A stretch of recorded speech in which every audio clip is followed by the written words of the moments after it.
So that's probably one of the things that I'm going to want Dr. Marks to explain to the coach about the compliance. And the question is, for me, being an ex-athlete, is why should the athletes wear the neural technology and the products? And as far as I'm concerned, I have a testimony. Dr. Marks did the brain mapping for me. I had a lot of injuries, after sports injuries, with the neck, the shoulders, the knees, some of the cognitive functions from the head-to-head impact. And so, so I really are on a mission to help some of our alumni that played in the college and the NFL, and reach out to them about what I understood through the brain mapping and just the overall wellness that I've received as an ex-athlete and being in pain. Because Washington University their medical doctors are some of the best in the world. They worked on me for the pain management through my after sports experience. And I was getting steroid shots at Barnes Jewish, with many of them were Washington U doctors. So I really have a high respect for the school, the medical, the physicians that come out of here. And I just wanted the coach to get a fair opportunity to hear the why that the athletes at throughout college should wear the product and what the product has to offer. So I wanted to bring on the team. I wanted to bring on Dr. DeBrincat to share that with Coach. And if Coach had any questions that he can ask Dr. DeBrincat. Sure. Well, do you want That's a lot of stuff, right? Yeah. Well, I guess we'll kind of pick that away one at a time. Obviously, Coach, you've tried the product. You've been demoed the product or seen balance stability and so forth, test with that. Now, not everybody needs to see a brain map to understand what it's doing. We've done over 2,000 brain maps this last year with and without the tech on, and now we're having an amazing study, a clinical study being published here real soon, based on the results. But bottom line is it's a code, and like all math, your nervous system has to decode it. And so it sends the message straight to the brainstem. The brainstem decodes it and then imprints it back into the nervous system. And in doing so, it's basically clearing any interference we have in the brainstem. Now, the brainstem is that part of your brain that never habitualizes, which means, you put your clothes on and you can feel your clothes on your body, but within a few minutes, you don't notice that anymore because your brain turns those signals off saying, it's just your clothes on you. You don't need to be paying attention to that anymore. But the brainstem is more primitive, and its sole responsibility is to look at the networks in the body and to make sure that they're all still online. Like, is the heart beating? Great, I'll be right back. Is the lung still breathing? Okay, cool. Good job, I'll be right back. And it just keeps pinging all the systems and the organs in the body and helps kind of bring them back online again. So you do Control-Alt-Delete on your computer, and it says, hey, this program's not responding. So you close it, reopen it, and then it seems to work fine. So that's in essence what this code is doing to the brainstem. Let me share a screen with you real quick and help explain what we're seeing when we actually look at the brain.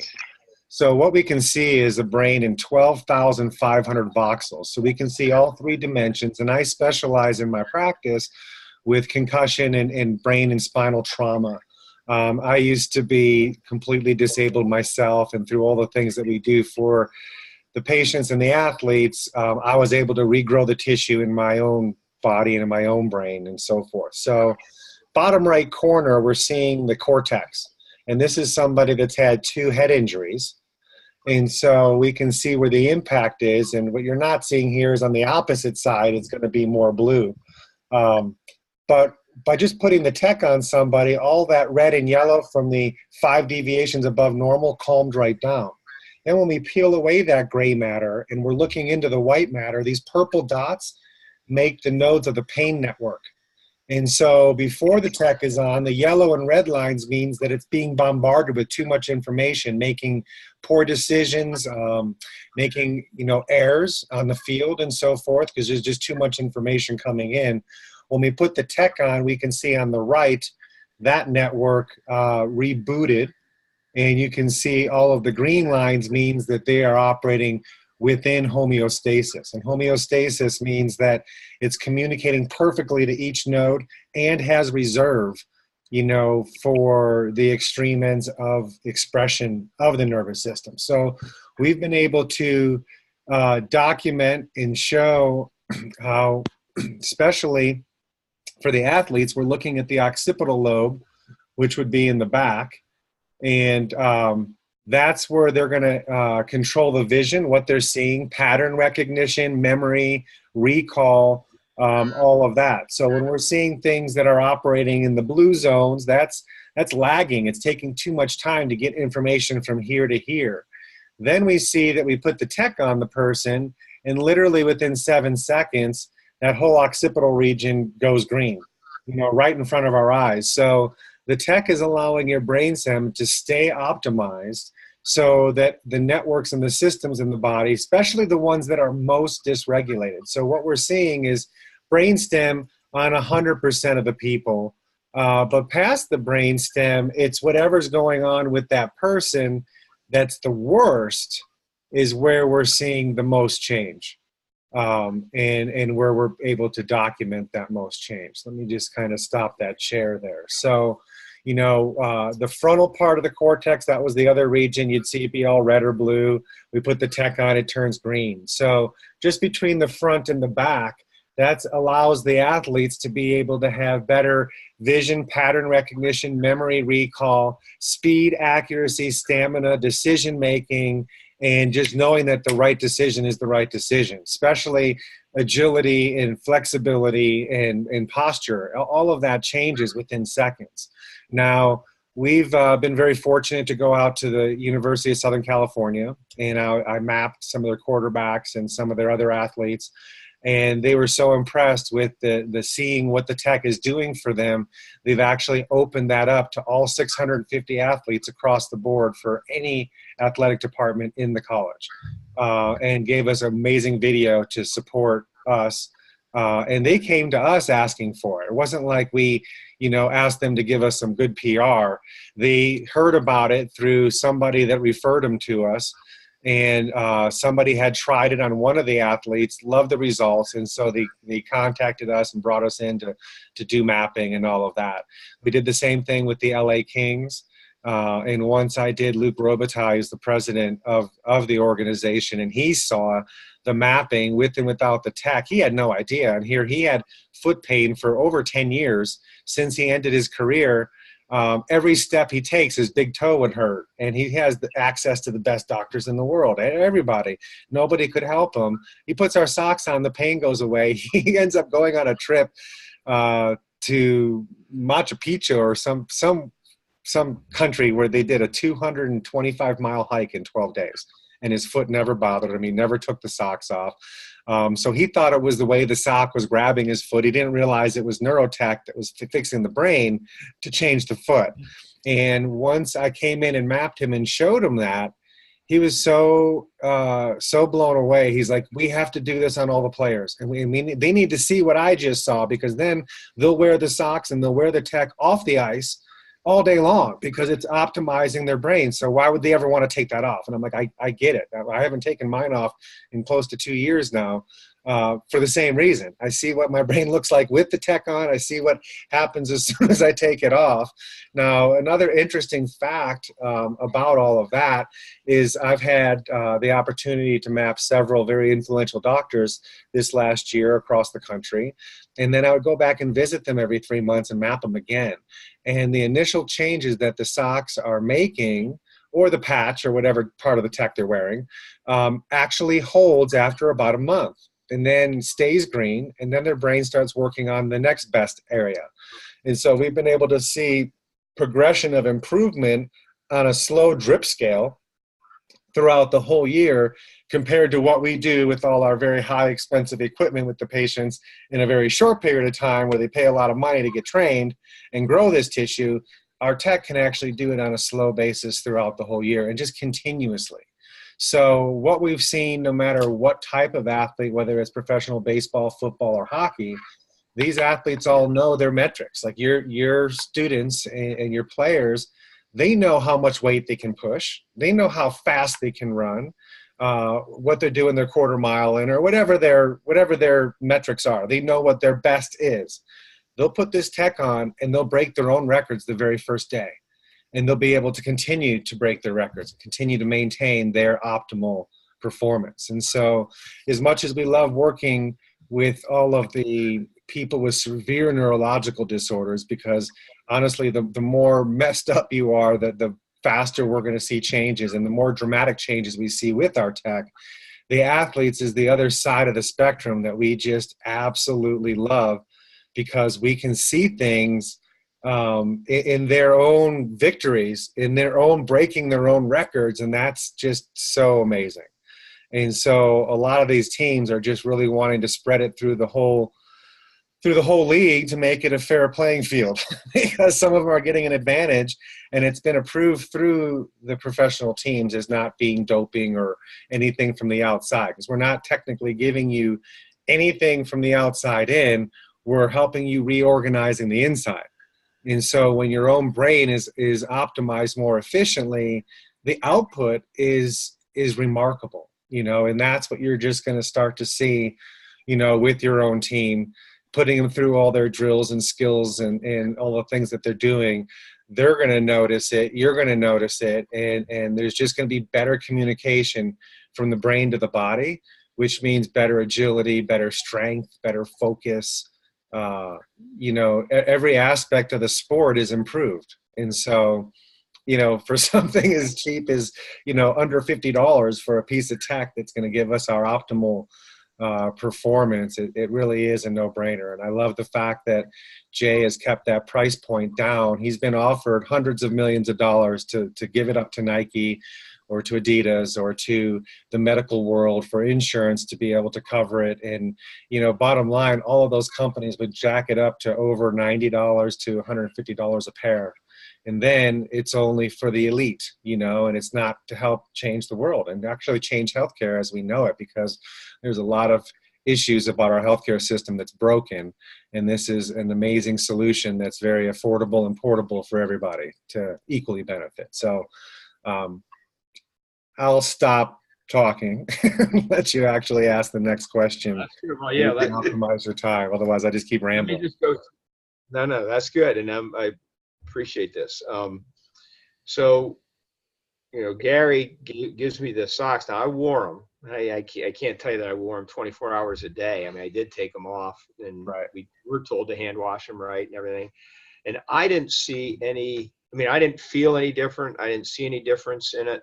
I wore them daily, wore them consecutively for, I think, probably about 4.5, maybe 5 weeks. So we were well into our season. So the question I have for you, and I'm not saying that isn't good or bad necessarily, because I didn't have pain in certain areas, right? I didn't have a lot of things that I could say, hey, that's different or this is different. But the thing is that I didn't feel different or differently. Right. So tell me, like, where would that have shown up? Now, I'm not an athlete now, so I've had a very similar experience. One of my patients actually gave me the socks a couple years ago, and I specialize with brain and spinal trauma patients. So they're telling me these are brain socks, and you need to just give these to all your patients. They're going to love them. And I kind of chuckled, like, brain socks, right? And like you, I took them, I wore them on and off sporadically. I don't have any pain. I don't have any balance issues. I don't have any strength issues. So it wasn't like anybody really explained what they were really doing to me, and the word brain and socks never really went together in my vocabulary before. So it took me 5 months before I finally did the brain map on myself, just to shut her up, in essence, because she kept asking me, did you test them? Did you test them? I'm like, fine, I'll go test them and show you that they're not doing anything. I've been wearing them. I tested them, 48% change in my brain, and parts of the brain I've been trying to change for a long time finally clicked. and I about fell out of my chair. So again, like you, I didn't have pain, I don't have balance issues. I didn't really know what to expect, but I would have the insoles on the floor. I'd be looking at different sections of my brain, like just the limbic session. The limbic system, the brain controls, like the gear shifter in your car. How excited and how fast am I going? Can I downshift accordingly when the environment says, hey, there's something bad going on here, slow down, type thing. And how well does that shift? And mine was like all red. So I was overexcited and stimulated and just kind of wide open. I put my feet on there and I saw it just turn green in 7 seconds. And so what you'll notice, or what I notice now that I see my own brain in different things, is that my reserve had gotten so much bigger before I let things upset me, or before something, didn't hold a lot of weight, would, get under my skin, and I'd get myself a little worked up about it. So for me, that's how I ended up seeing how it did. Or reading a book, like I'd sit there and read every morning, and usually about 30 minutes in, I start thinking about the day too much, and I'm distracted, and I got to just be done, and I'm ready to go. I'd find with the tech on, I could read for 2 hours and want to keep reading. So it was like my attention, changed and was sustained. And so really, it's not at this point, I've been wearing them for 2 years. It's not about what am I trying to see different. I know, because I've seen 2,000 people's brains with and without the tech, I know what it's doing for everybody. And that's what the study's going to prove, that if you wear it on 100% of the people that are wearing it, the one part right above the brainstem that really dictates whether you get Alzheimer's, dementia, and all of that, that's always the first area to go for any neurological disorder, whether it's Parkinson's, MS, dementia, all of those things. And the tech, ironically, on 100% of the participants, increased activity in that area. So if you're wearing these things, we'll never let that part of the brain shut down where the rest of it follows. Because, once everything turns blue and starts shutting down, now we don't know if it can help you or not, because it's hard to wake it up, versus if it's overstimulated, we can calm it down pretty easily. But to wake something up, we don't know if it's even possible. In order to have neuroplasticity happen in the brain, you have to have the nerves firing to be able to grow more tissue on them. It doesn't just start from nothing. And so there is a point when we see our dementia patients that they just waited too long to address it, because now there's too much that has slowed down. So I know neurologically it optimizes things and it doesn't let the networks get hung up.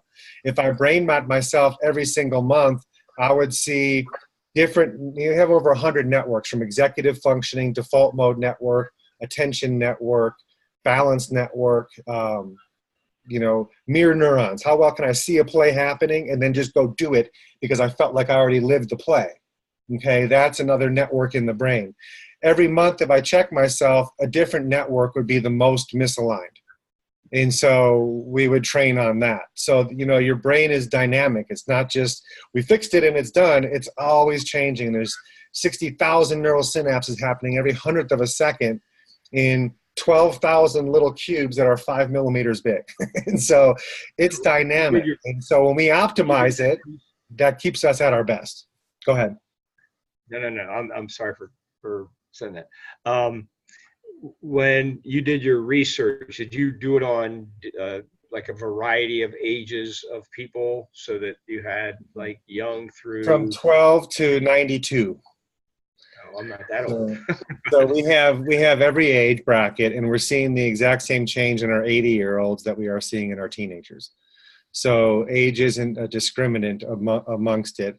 I see people in their 30s that look like they're 90 years old when I look at their brain, because they've had so many traumas and so many medications and chronic emotional stress that they're a hot mess. And then I see other people in their 70s that have had a good balanced life and eat good diet and exercise their whole life, and their brain looks like a 15-year-old's. And so, it just depends on environment, a lot about your attitude. People that are generally positive and good positive thinkers, they maintain healthy brain function throughout their whole life. If you're always focused on the negative, lifestyle doesn't even matter at that point. You're creating such a negative environment to the inside of the cell that the DNA starts pulling out all the bad genes, and so, this helps physical, emotional, and chemical in the body, because all of those are regulated through the nervous system. So again, this is a simple tool to optimize our nervous system. And when we know and really understand that, and as more of our studies, we're in several hospitals right now doing class 1 peer-reviewed clinical studies, and they'll all be released this year. And once that happens, then the skepticism will be gone, because there's no argument here when you can see under controlled environments with placebos, you know, whether it's pain relief, whether it's balance stability, whether it's hip replacement, or knee replacement, and how fast are they recovering from these things, you're going to see a dramatic improvement with using our tech along those processes. So our tech's not healing anybody. It's organizing the brainstem, and your body heals itself and regulates itself so much more effectively.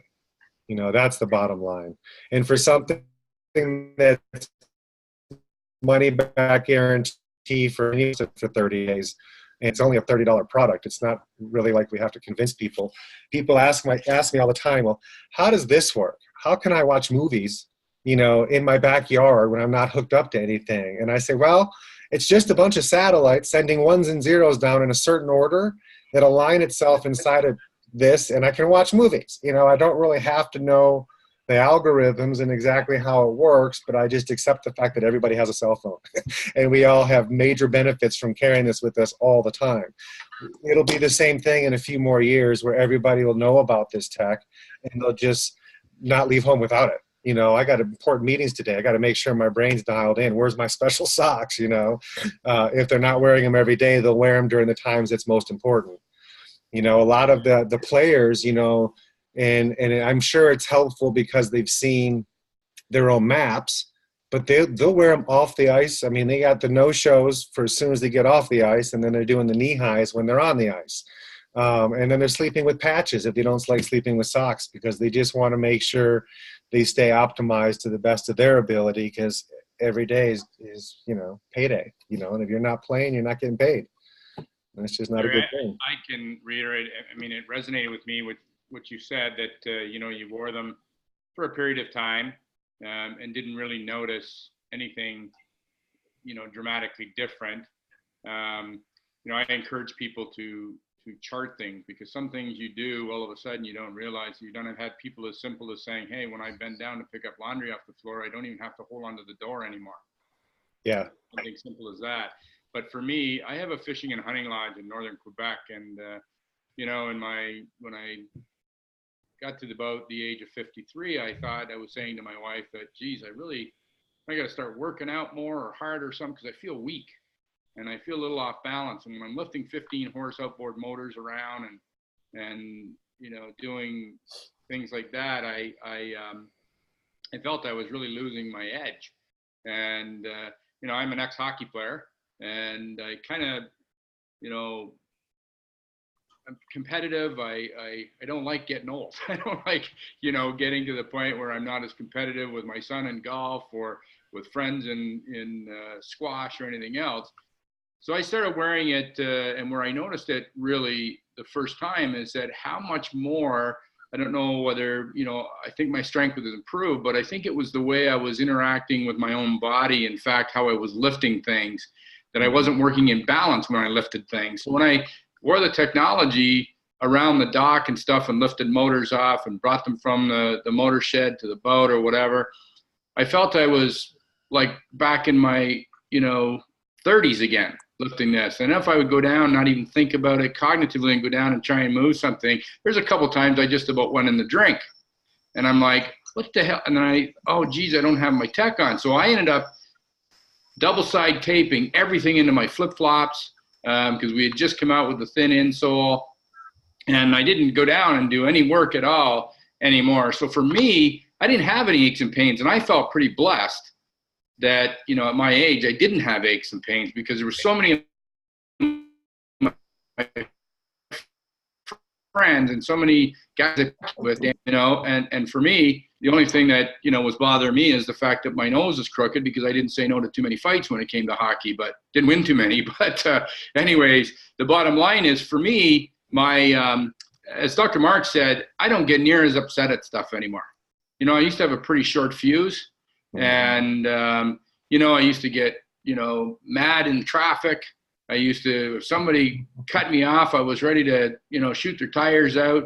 And now my brain is calmed when I wear this, so that, those things don't upset me anymore. And we have an amazing guy in our company that is a sports therapist, and he kind of likens it to, having your brain and how do you feel when you're at the beach? If you're in Costa Rica or you're in, Punta Cana, and you're wiggling your toes in the sand, and you got a cold cocktail in your hand, and as compared to being on the highway in a snowstorm and a traffic jam, and you're late for you're late for an appointment, how does your brain feel at that point? Well, I can be in that same traffic jam now, and I don't care, because I feel like I'm at the beach. Yeah. And so for me, I didn't have pains. I wasn't addressing it for anything in particular, other than to sort of chart my own journey and to see what subtle differences I noticed while I wore them. Now, subsequently, because I've been wearing them since 2015, still been wearing the same prototypes that still work. And I just can't believe at how much more I'm enjoying my golf game, because my range of what's that? There's nothing in the world. I don't care. Your socks don't help my golf game. But well, I need to, because I'm going to be limited time wise here a little bit. But I do want to ask some questions, because I'm on the NCAA Sports Science Institute. So Okay. you know that. So I represent the coaches, and we meet at the end of February every year, and they bring all the doctors in. And obviously, the big thing right now are concussions. Mm-hmm. So when you've done your study, did you ever have part of that study or anything that was selective towards concussions and how the brain is operating right there, how something like this might make a difference with those people? Yes, absolutely. And I don't think I have it on this computer that I'm on, but our software that we use is what the NFL uses and the military uses to base concussions. Mm-hmm. And so we have a concussion index in the NeuroGuide software from the company Applied Neuroscience. And that's what they've used to, let me see if I have an example. Concussion.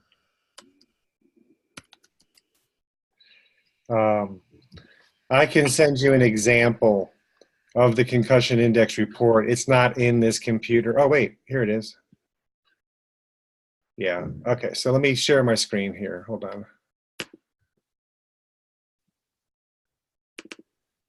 All right, so in the concussion index, we do a 19 lead channel brain map, and then this was the day of the concussion. And so this is not an example with our tech.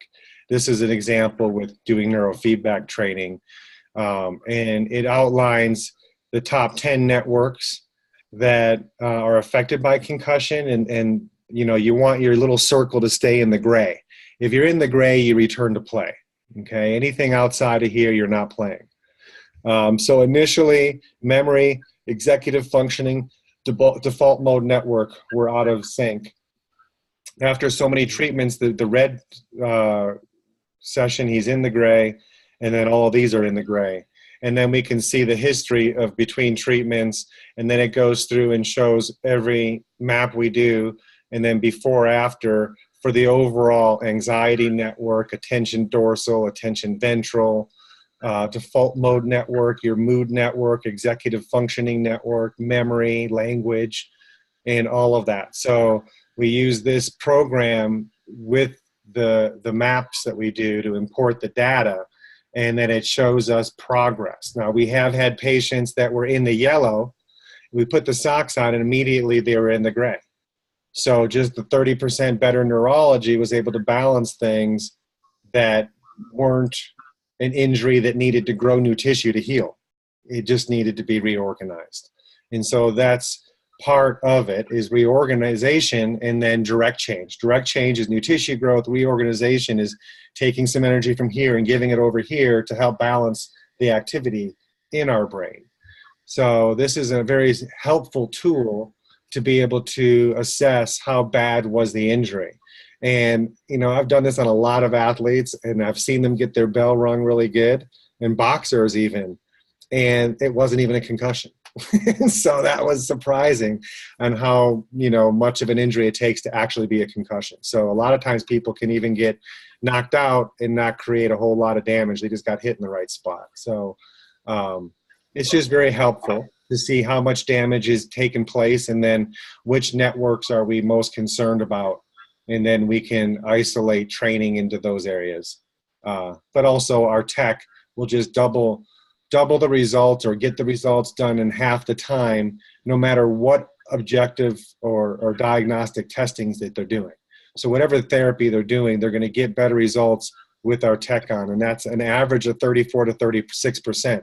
We've done nerve conduction studies. We've looked at microcirculation studies. We've looked at heart rate variability monitors, and you can run the test, put our socks on, and then hit start again, and you'll see an average of over 30% better score.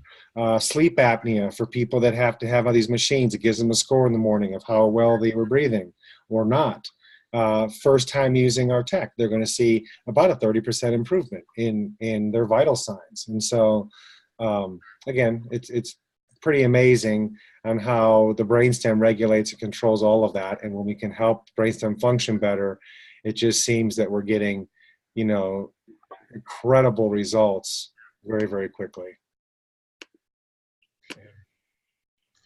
So hopefully that helps. I'm not sure if that's what you're looking for in that question, but yes, we've only done about under 10, true concussion cases with it on and off. So not enough yet to publish something, but once we have about 20 patients, the first study we did was 2,000 maps on any condition. Just people had to be concerned about brain health.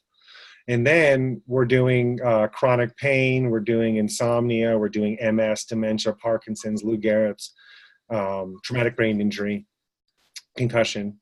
So we take up to 20 people for each of those conditions and put them through our study.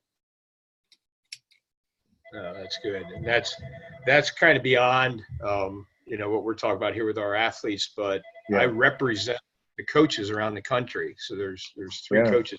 And it's absolutely huge. The thing, we're approaching not just concussions, but mental health, soft tissue injuries, and all different kinds of things. But that's, we're talking about concussion protocol, and maybe if you have these on in the first place, that everything becomes different. I don't know that, and I'm not going to begin to act like I understand everything that you're saying along those lines. But obviously, I'm very, very interested, and I do know that Washington University does have a great medical system, right? So if you know much about WashU, and our doctor used to be the lead doctor for the Rams. Okay. So the Rams moved, he didn't. He's a WashU guy. He certainly directs all our athletic teams here, and just about every other athlete in the city end up working their way through, as Gary was saying, Barnes-Jewish, Washington University, hospitals, and so on.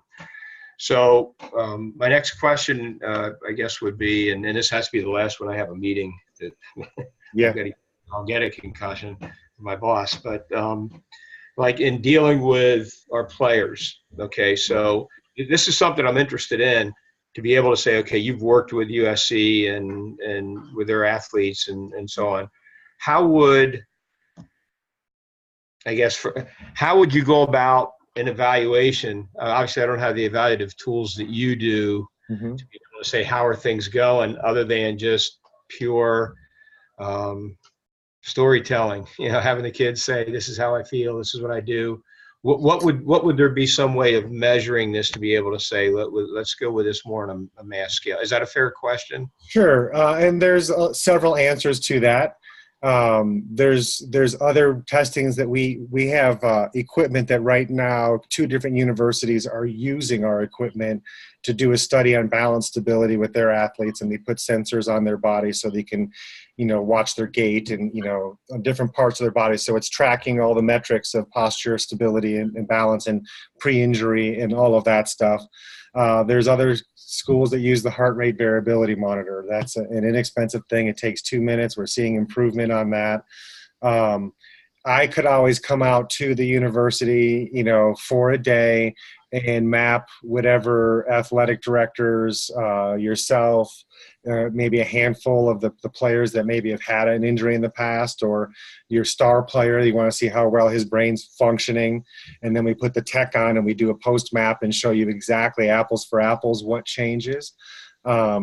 You may want to have me come into an event where you have all the coaches, like this thing that you're about to do, and be able to map some of the officials, some of the people in charge, and be able to share those findings with all the coaches, and see how we can help many athletes throughout the country. So that's pretty much what I do. They have me scheduled out throughout the year for this meeting or that meeting to map a handful of people in a day.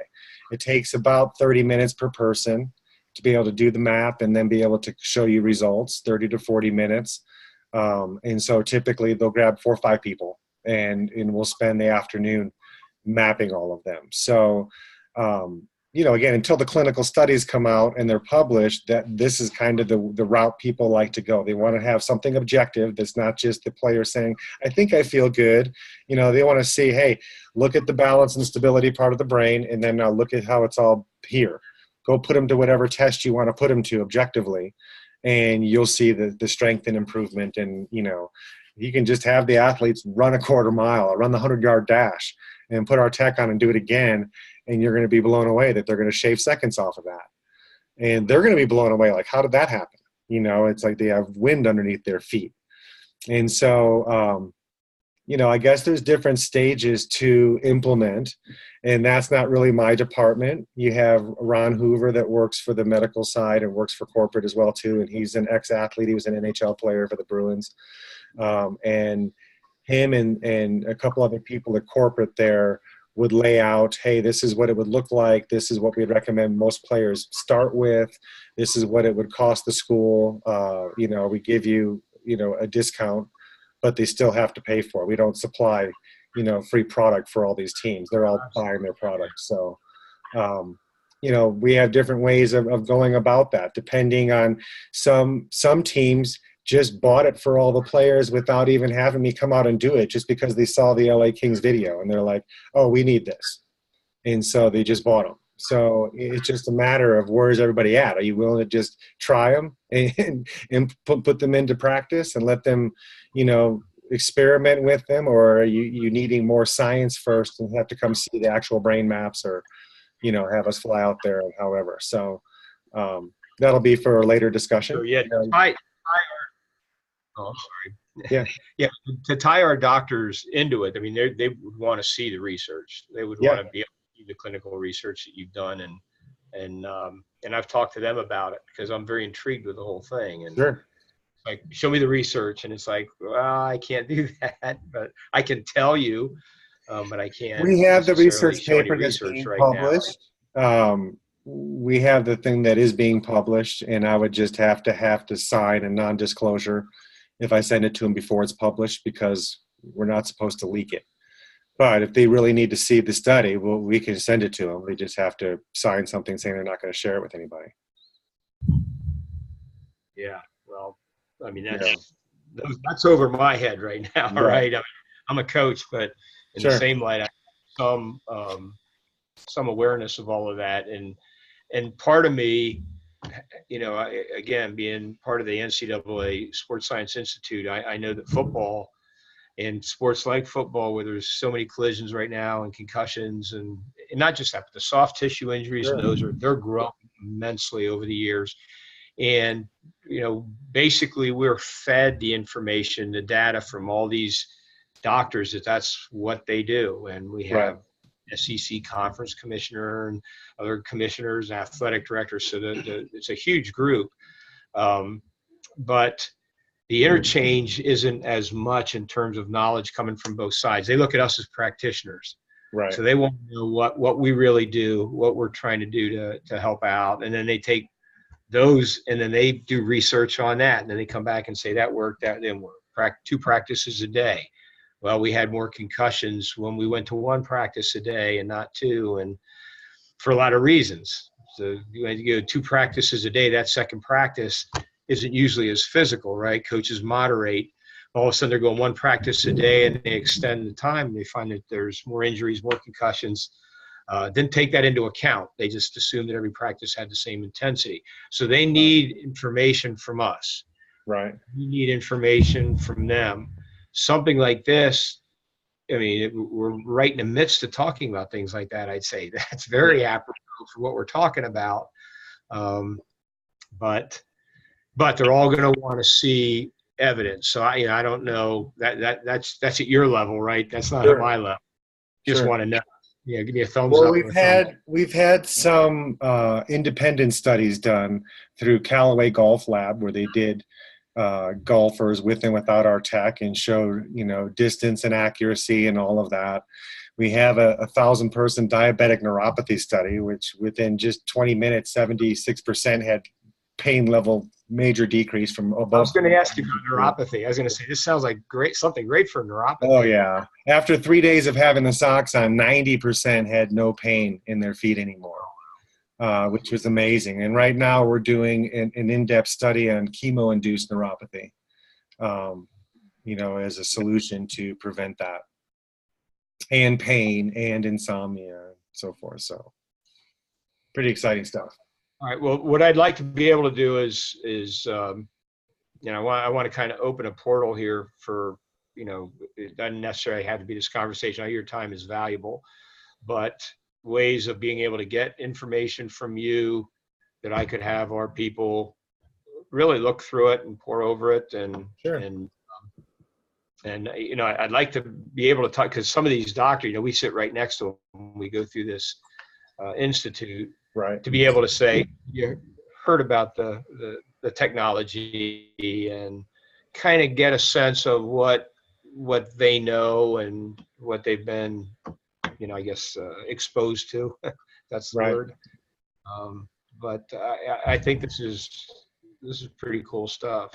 So awesome. Well, it was great meeting you. I know you got to get to a meeting. The next step is to just be able to somehow, be able to stay in touch with you and Terry. I'm not exactly sure even what your status is of this whole thing. I guess I'm the vice president of clinical strategies for Vox Life. So I'm on the corporate side. So anything I can do to help, by all means, you can just ask Gary there and we'll get whatever information you need.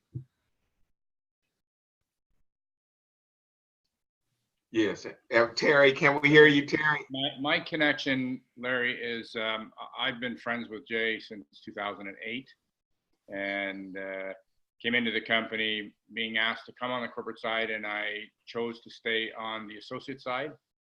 So I'm the number one guy in the company as far as sales and team and so on, because my passion is inspiring the field and working with people like Dr. Mark and of course Jay and Ron Hoover, who's a personal friend of mine for 20 years, on how to bring this to the world in an ethical and professional way.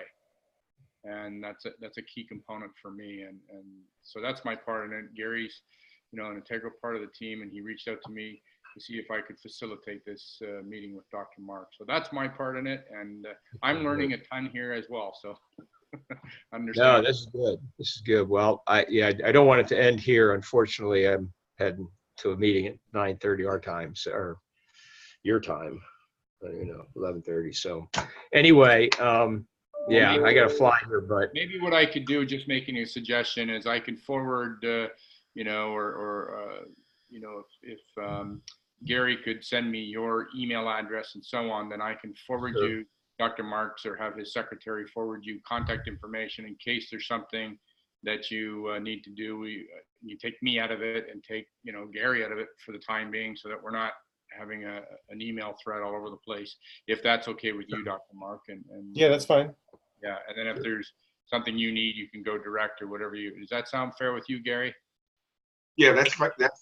And if you could you send a Zoom copy of this video? Yes. Call? Okay. Yes, I can. Yeah. Actually, sure. Terry, you're going to get the copy of it. Okay, great. Terry, where are you located?